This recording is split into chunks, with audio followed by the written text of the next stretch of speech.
ગોકુળમાં નાનો કાનોડો પોતાના મિત્રો સાથે ગાયો અને વાછરડાઓને ચરાવવા જતો હતો. હરિયાળા મેદાનોમાં રમતા રમતા તેઓ ખૂબ આનંદ માણતા.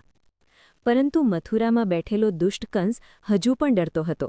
તેણે ફરી એક ભયાનક રાક્ષસ મોકલ્યો, બકાસુર. બકાસુર ખૂબ જ ભયંકર હતો. તેણે એક વિશાળ બગલા એટલે કે પંખીનું રૂપ ધારણ કર્યું અને યમુના નદીની પાસે છુપાઈ ગયો.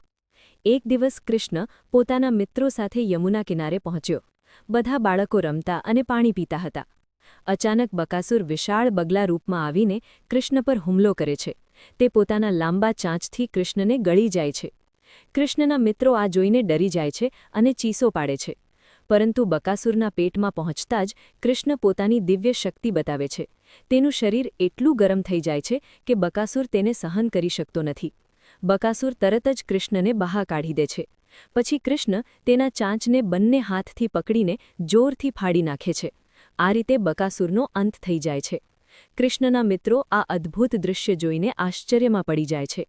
તેઓ ખુશ થઈ જાય છે કે કાનુડો સલામત છે.